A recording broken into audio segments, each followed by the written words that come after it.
Gusto ko lang i-share itong komento ng isa sa mga pina-follow natin sa social media.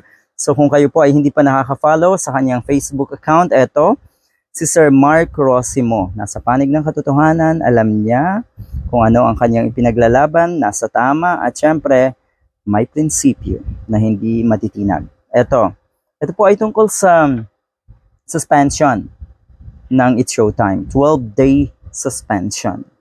Nako, sabi ng mga netizens, walang mababago, mag-aantay ang mga It's Showtime fans, ang mga solid kapamilya. At sa ngayon, kung totoo nga or kung maipatupad nga yung 12-day suspension na yon, tignan natin kung aangat ang kalidad. Yun yung una eh. Kung aangat yung ratings, dahil marami tayong nakikitang ratings, yun yung ipinagmamalaki ng kabilang kampo. Alright, tignan natin kung aangat. Uy, kayo posibleng umangat. Pero yun nga, hindi naman kasi consistent yung mga yan. Marami dyan na curious lang nung una.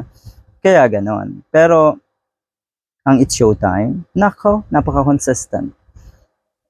Mahirap pababain. Okay? Yung kalidad ng It's Showtime. Patuloy yan na di-develop. Patuloy na tumataas yung kanilang ratings, yung kanilang galing, 'di ba? Yung kanilang pagiging innovative. Patuloy po yan. Alright? Hinahasa talaga eh. Yun kasi yung focus ng mga nasa It's Showtime. Hindi totoong or hindi yung labanan. Okay? Ang sa kanila, ang iniisip nila, ang matinding kalaban nila, yung sarili nila. Ang ibig sabihin, talo kayo pag pinabayaan nyo na kayo ay, or na hindi nyo pinagbuti ang trabaho nyo at hindi nyo pinagyabong ang inyong kakayahan. Ganun ang nakikita ko sa mga It's Showtime na host. So eto, balikan natin etong kay Sir Mark Rosimo. Napakaganda po ng kanyang binitawang salita. They could have just suspended the talents involved. Ako rin pabor dyan. Okay, kung si Vice Ganda at si Ayon walang problema. At least, magkakaroon na naman sila ng quality time. At sigurado, kaiingitan na naman yung mga yan. May pahayag si Vice Ganda na dahil nga dito sa nangyaring ito, may magandang oportunidad na naman na nag-aantay. You see? Napaka-positibo na pa rin ng pagtanggap ni Vice Ganda sa nangyayari sa kanila ngayon at sa It's Showtime. Okay, eto, not the whole show. Dapat talaga ay yung involved lang. Dahil, eto nga, suspendido ang It's Showtime, apektado rin syempre ang mga nasa likod ng camera. They are staff or their staff and employees whose jobs and income are impacted. Tama. Naapektuhan din yung mga nasa likod nga ng camera, katulad ng mga staff, katulad ng mga iba pang or mababang empleyado, 'di ba, sa It's Showtime.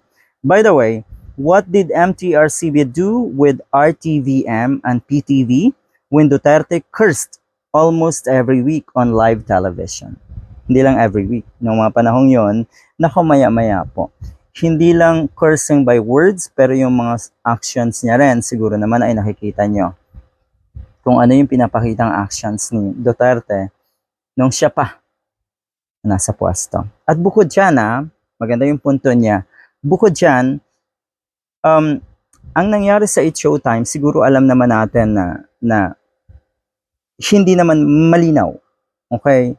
All across the minds of our people, of Filipinos, hindi mo masasabi na yun po ay kabastusan yung ginawa ni Ayon at ni Vice. Pero yung pagmumura on television, katulad ng ginawa or nangyari nga sa IT, yung isang emplea, yung isang host din doon, yun po ay wala ng question eh.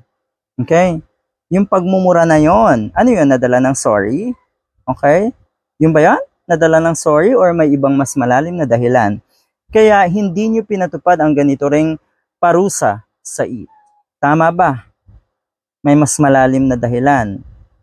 Abay, hindi talaga patas. Katulad ng sinabi ng isang attorney na idolo rin natin, nakita niya talaga hindi patas yung ginawa ng MTRCB. So, gano'n naman, wala naman or hindi naman uso sa mga ganyang tao ang pagiging patas. Pero sige lang po.